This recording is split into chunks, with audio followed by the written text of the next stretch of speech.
how do Veda and Upanishad describes the process of creation. So creation is described as a cyclical process in Veda and Upanishad, where that supreme Brahma, or that absolute beauty, that absolute truth, Sri Krishna manifests the universe through the cosmic function of creation, Srishti, and then preservation, Sthiti, and dissolution, Laya, and that same Sri Narayana, or the same that Virata Purush, takes the form of this is called Gunatmika manifestation as Brahma, Vishnu, and Rudra for the process of creation, for process of manifestation, for process of preservation, Sthiti, and for process of dissolution, or the Laya. So the Vedic description of process of creation is a profound and intricate concept, emphasizing the cyclical nature of this entire creation of the universe. This process involves three basic fundamental cosmic functions: Srishti, Sthiti, and Laya. So Srishti is the creation or the manifestation, and Sthiti is the preservation, and the Laya is dissolution. These cycles are eternal and recurring, cyclical in nature, reflecting the dynamic, ever-changing nature of cosmos, while rooted in the unchanging reality of that supreme being, or that Parabrahma. So the Srishti refers to initial act of creation, where the universe emerges from the primordial state of non-manifestation, or that whole creation resting inside the womb of Mahavishnu, or the Karana of everything. So according to Vedic cosmology, this process is not a one-time event, but occurs cyclically over the vast periods of different kalpa. More than kalpa, actually, there are hundreds of thousands of kalpa in each creation. So Brahma is Parabrahma, or that supreme Narayana, who the Brahma, whose Swarup is of that Narayana sleeping in the Karana Sagar. The Karana Sagar is the reason of all creation. The Mahavishnu sleeping in that Karana Sagar in the state of Srishti. That Brahma, the ultimate reality, Sri Narayana, manifests itself as the universe. This process is often described metaphorically, such as emergence of universe from the golden egg, or the Hiranyagarbha, or the lotus that springs from, and inside that Hiranyagarbha, the lotus that springs from the navel of Vishnu, and a principal deity of Vedic tradition. And in that lotus, the creator Brahma manifests. And the cosmic order, or the Ratha, the creation involves the establishment of cosmic order known as Ratha.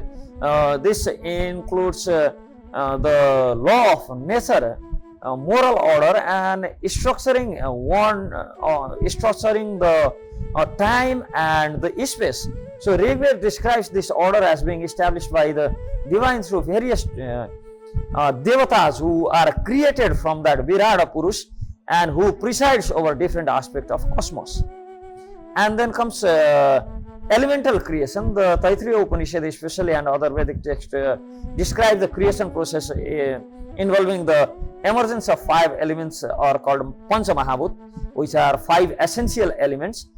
Akash is space, Vayu, air, and Agni, the fire, Jala, water, and Prithvi, the earth.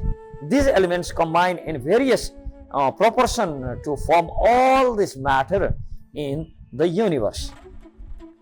And comes Sthiti, or the preservation. Sthiti, it refers to the phase of maintenance or preservation of the created universe.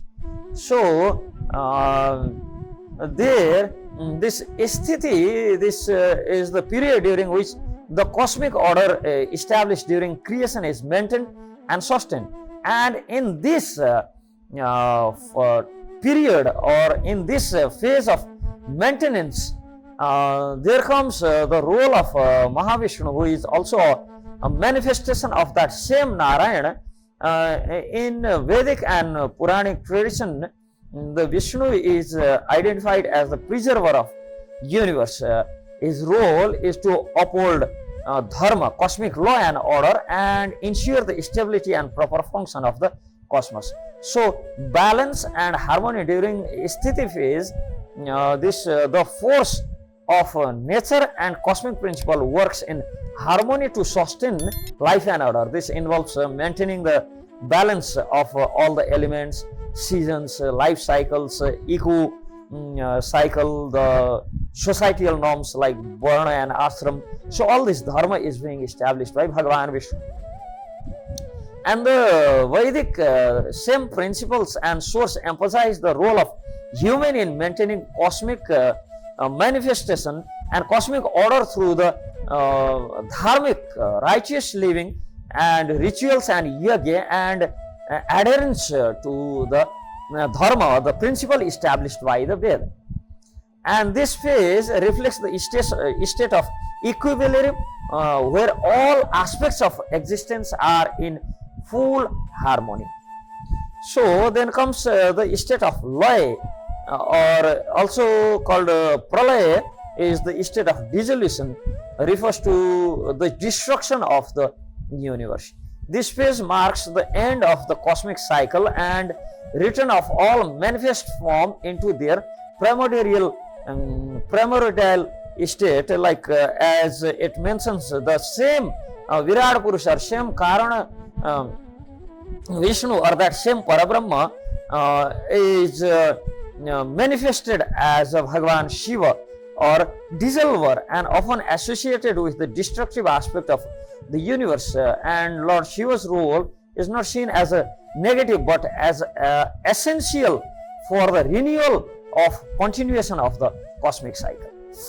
So during the laya, the manifested material universe dissolves back to the Brahma and all elements return to their original unmanifested state with that supreme Brahma. This process is akin to dissolution of individual form into the ocean form which they originated, symbolizing the return of undifferentiated oneness or the source. So the cyclic nature, the laya underscores in this cyclic nature that cyclical understanding of the universe after dissolution or new cycle of Srishti, Sthiti and Laya begins, reflecting the eternal and unending nature of thus Brahma's creative Leela. So the symbolic, we can see that wheel of time or the Kala Chakra as a symbolic or as a philosophical insight. The cyclic process of creation, preservation and dissolution is often depicted depicted with the wheel of this Kala Chakra that turns eternally, which is eternal in nature. This symbolizes the endless cycle of time and impermanent nature of manifested world. So Maya and the reality, as the Veda and Upanishad teach the phenomenal world, while real in shortened sense, and ultimately the expression of Maya, an illusion or appearance that conceals the truth. So conceals the true or that supreme truth, the unchanging reality of super soul. So this understanding leads to the realization of cycles of creation, preservation and dissolution are expression of same underlying reality also. And the purpose of cycles from the Vedic perspective is to allow the souls, the Atma, to experience the freedom or experience the material world, evolve through various form of life and ultimately realize their true nature as the eternal servant of Sri Krishna and attain that supreme Parabrahma or Sri Krishna. So Vedic description of this process of creation as cyclical underscores the dynamic nature of universe and the eternal principle of super soul Sri Krishna.